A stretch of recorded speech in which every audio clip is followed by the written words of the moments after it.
नमस्कार दोस्तों, पंथ पड़ाव में आपका स्वागत है।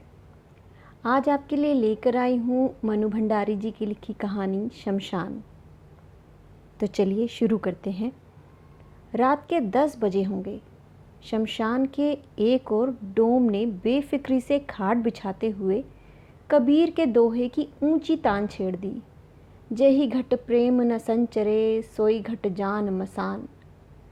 शमशान का दिल भर आया।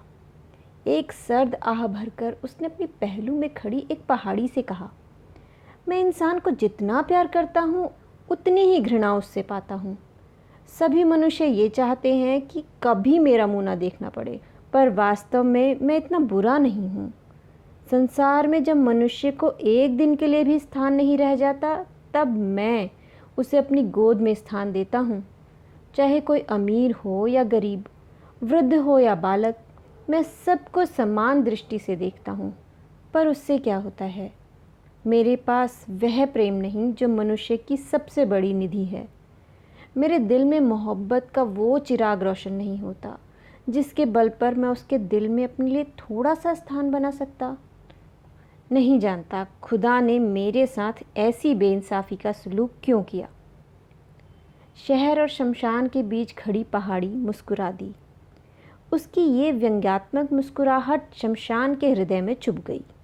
उसने पूछा, क्या तुम्हारी इच्छा नहीं होती कि तुम्हारे पास भी इंसान की तरह प्रेम भरा दिल होता, जिसमें अपने प्रिय के लिए मर मिटने की तमन्ना मचलती रहती? कभी कभी दूर दूर से हवाएं आती हैं और लैला मजनू और शीरी फरहाद की प्रेम कहानियाँ मुझे सुना जाती हैं, तो सच मानना मैं तड़प कर रह जाता हूँ कि काश मैं भी मजनू होता और लैला के वियोग में अपने को कुर्बान कर देता। प्रिय की प्रतीक्षा में राह में पलकों के पांवड़े बिछाकर बैठा रहता। सावन की उठी घटाएं मेरे मन में हूक उठाती हैं और बसंत की सुरमुई सांझें मेरे मन में तड़प बनकर रह जाती। प्रिय का जीवन ही मेरा जीवन होता और उसकी मौत मेरी मौत। पर क्या करूं? ईश्वर ने मुझे शमशान बनाया है, जिसके हृदय में प्रेम नहीं, स्निग्धता नहीं, सरसता नहीं, केवल धूं धूं करती आग की लपटें हैं। एक आंख से शमशान को और दूसरी आंख से शहर को और उसमें बसे इंसानों को देखने वाली पहाड़ी ने पूछा, बड़ी तमन्ना है इंसान बनने की? शमशान ने कहा, तमन्ना? मनुष्य के पास जैसा प्रेम हृदय है, उसे पाने के लिए मैं अपने जैसे 100 जीवन कुर्बान कर सकता हूँ। पहाड़ी मुस्कुरा दी। इतने में ही किसी के करुण क्रुंदन ने शमशान के शुष्क हृदय को हिला दिया। एक छोटी सी भीड़ किसी शव को लिए चली आ रही थी। उसमें एक सुंदर नवयुवक फूट फूट कर रो रहा था, मानो किसी ने उसका सर्वस्व लूट लिया हो। लाश उतारी गई। वह उस नवयुवक की पत्नी थी। युवक का क्रंदन शमशान के हृदय को भेद गया। सारा क्रियाक्रम समाप्त कर जैसे तैसे उस युवक को संभालकर वे लोग ले गए और शमशान सोचता रहा, कितना प्यार करता होगा ये अपनी पत्नी को। काश मैं भी किसी को इतना प्यार कर सकता। दूसरे दिन सांझ के धुंधल के प्रकाश में शमशान ने देखा, वही युवक आ रहा है। उसके कल और आज के चेहरे में ज़मीन आसमान का अंतर था। एक रात में ही जैसे वह बूढ़ा हो गया था। आंखें सूजकर लाल हो रही थीं। वह पागलों की तरह लड़खड़ाता हुआ आया और अपनी पत्नी की राख बटोरने लगा। कुछ देर तक हिचकियां लेता रहा और उसकी आंखों से निरंतर अश्रु बहते जाते। फिर जैसे भावनाओं का बांध टूट गया, वह सिर्फ फोड़ फोड़ कर रोने लगा और चीखने लगा, तुम मुझे छोड़कर कहाँ चली गई सुकेशी? याद है कितनी बार तुमने कस्में खाई थी कि ज़िंदगी भर तुम मेरा साथ दोगी, पर 2 ही वर्षों में तुम मुझे अकेला छोड़कर चली गई। अब मैं तुम्हारे बिना जीवित नहीं रह सकता। तुम मुझे अपने पास बुला लो, नहीं तो मुझे ही तुम्हारे पास आने का कोई उपाय करना पड़ेगा। तुम नहीं तो मेरे जीवन का कोई अर्थ नहीं, कोई सार नहीं, कोई रस नहीं। तुम ही तो मेरा जीवन थी, मेरी प्रेरणा थी। अब मैं जीवित रहकर करूँगा ही क्या? मुझे अपने पास बुला लो, मैं तुम्हारे बिना नहीं रह सकता, नहीं रह सकता, किसी तरह नहीं रह सकता। इसी प्रकार वह विलाप करके रोता रहा, सिर फोड़ता रहा और मूक शमशान अपनी सूखी पथराई आंखों से इस दृश्य को देखता रहा। इंसान बनने की, प्रेम करने की और अपने प्रिय के वियोग में इस नवयुवक की भांति मर मिटने की तमन्ना और अधिक जोर पकड़ती रही।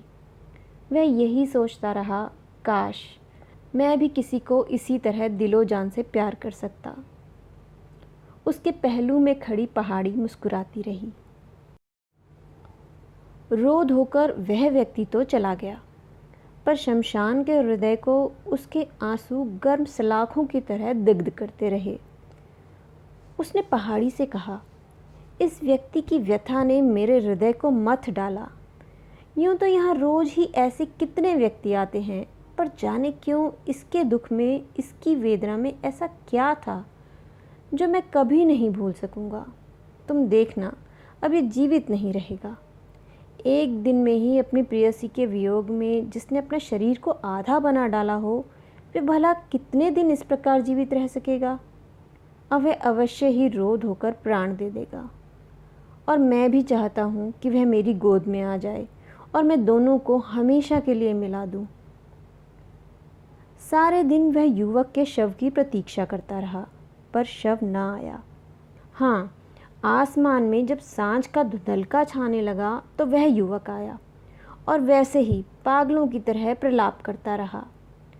3-4 दिन तक यही क्रम बना रहा। फिर युवक का आना भी बंद हो गया, पर शमशान उसे न भूल सका।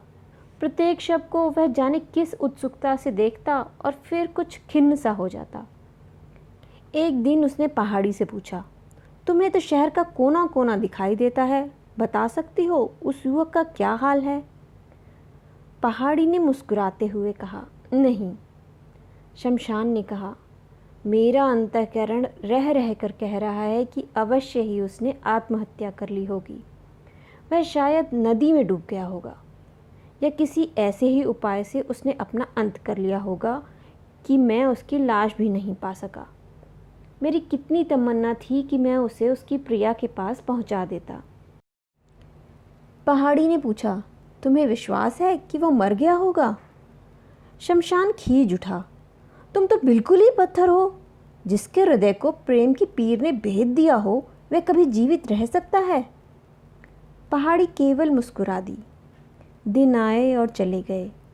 अपने आंचल में इंसानों को अपने प्रेमियों के वियोग में आंसू बहाते देख शमशान का मन इंसान के प्रति और अधिक श्रद्धालु होता गया, और यह एक क्रम सा हो गया कि शमशान इंसान के अलौकिक गुण गाया करता और पहाड़ी मुस्कुराया करती।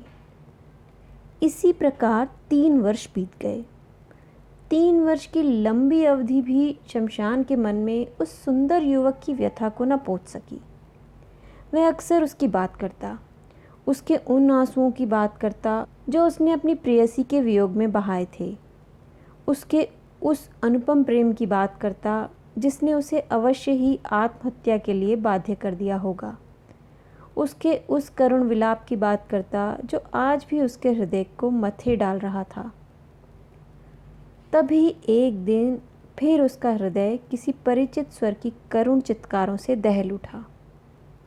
उसने देखा वही सुंदर युवक एक छोटी सी भीड़ के साथ किसी शव को लिए आ रहा है। शमशान ने सोचा, वह अभी जीवित है। अब इस अभागे पर ईश्वर ने कौन सा दुख डाल दिया। पर वहाँ पर जो बातचीत हो रही थी, उससे यह समझने में देर न लगी कि यह भी उसी की पत्नी थी।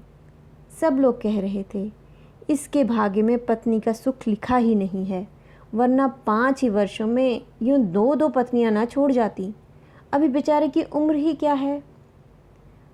अभी भी युवक का क्रंदन अत्यंत करुण था। आज भी उसकी चित्कारें हृदय को दहला देने वाली थी। आज भी उसके आंसू गर्म सलाखों की भांति हृदय को दहला देने वाले थे। उसके पहले दिन के रूप में और आज के रूप में कोई विशेष अंतर नहीं था। जैसे तैसे धीरज बंधाकर और पकड़कर लोग उसे ले गए। शमशान के मन में वर्षों से मनुष्य की अलौकिक प्रेम की जो धारणा जमी हुई थी, उसको पहली बार हल्का सा धक्का लगा।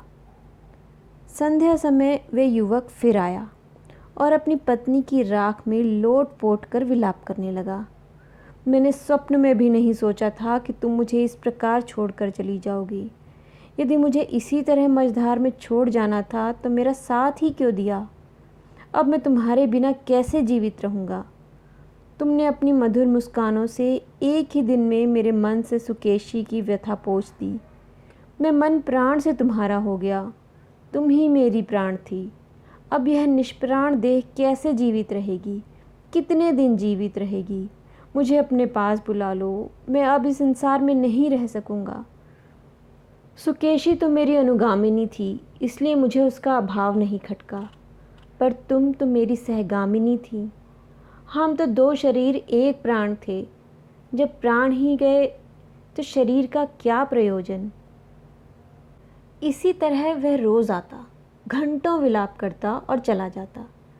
उसके आंसुओं में कुछ ऐसी शक्ति थी, उसके विलाप में कुछ ऐसी सच्चाई थी कि शमशान के मन में जो पहले एक हल्की सी संदेह की रेखा उभर आई थी, वह भी मिट गई। एक बार फिर शमशान उसके शव की प्रतीक्षा करने लगा, और अधिक दृढ़ विश्वास के साथ कि इस धक्के ने अवश्य ही उसके जीवन का अंत कर दिया होगा। शमशान बराबर मन में यह साध सजोए बैठा रहा कि कब वह उस व्यक्ति और उसकी पत्नी को अपनी गोद में सदा के लिए मिला दे। ऐसा मिलाप जिसमें वियोग का भय न हो, बिछुड़ने की आशंका न हो। पर उसका शव न आया। उसके हृदय की लालसा बनी रही। फिर वही ढर्रा चल पड़ा। रोज ही न जाने कितने शव जलते, मनुष्य रोते। शमशान मनुष्य के अलौकिक प्रेम के गुण गाता और पहाड़ी मुस्कुराती। अंतर था तो केवल इतना कि शमशान के स्वर में कुछ उतार आ गया था और पहाड़ी की मुस्कुराहट में व्यंग कुछ अधिक स्पष्ट और प्रखर हो गया था। 2 वर्ष भी नहीं बीत पाए होंगे कि शमशान के कानों में फिर वही परिचित स्वर सुनाई पड़ा, और उसके आश्चर्य का ठिकाना नहीं रहा जब उसने देखा कि वह युवक इस बार अपनी तीसरी पत्नी के शव को जलाने आया है। उसने सोचा शायद बिना प्रेम के ही उसने मजबूरी में विवाह कर लिया हो, पर उस युवक का विलाप सुना तो वह भ्रम भी जाता रहा। आज भी उसका क्रुंदन उतना ही करुण था। आज भी उसकी चीत्कार हृदय को दहला देने वाली थी। आज भी उसके अश्रु गर्म सलाखों की भांति दग्ध कर देने वाले थे। उसके पहले वाले रूप में और आज के रूप में कोई अंतर न था। उसकी बातें भी वही थी। केवल इतना अंतर था कि आज उसे अपनी तीसरी पत्नी ही सबसे अधिक गुणी दिखाई दे रही थी। वह दावा कर रहा था कि तीसरी पत्नी से ही उसे सच्चा प्रेम था। पहली 2 स्त्रियों का प्रेम बचपना था, नासमझी थी। पहली उसकी अनुगामिनी थी, दूसरी सहगामिनी, तो तीसरी अग्रगामिनी थी। उसकी पथ प्रदर्शिका थी, जिसके बिना वे एक कदम भी जीवित नहीं रह सकता।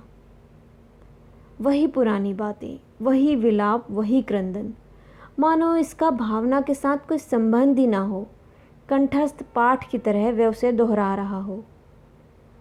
मनुष्य के अलौकिक प्रेम की जिस भावना को शमशान अपने हृदय में बड़े यत्न से संजोए बैठा था, उसका वह हृदय इस दृश्य से पत्थर हो गया। वह आवाक विमूढ़ सा देखता रहा। उसकी दृष्टि पथराई हुई थी। उसमें एक प्रश्न साकार हो उठा। पहाड़ी ने उसकी हालत देखी तो तरस खाकर बोली, सचमुच तुम मूर्ख हो। इतना भी नहीं समझते कि जो इंसान प्रेम करता है उसे जीवन भी कम प्यारा नहीं। वह प्रेम की स्मृति, कल्पना और आध्यात्मिक भावना पर ही जिंदा नहीं रहता। जीवन की पूर्णता के लिए वो फिर प्रेम करता है। जीवित रहने की ललक के चलते ही वह हर वियोग झेल लेता है, व्यथा सह लेता है, क्योंकि सबसे अधिक प्रेम तो मनुष्य अपने आप से करता है। तो ये थी कहानी शमशान। उम्मीद है आपको पसंद आई होगी। फिर मिलेंगे एक नए सफ़र में एक नई कहानी के साथ। नमस्कार।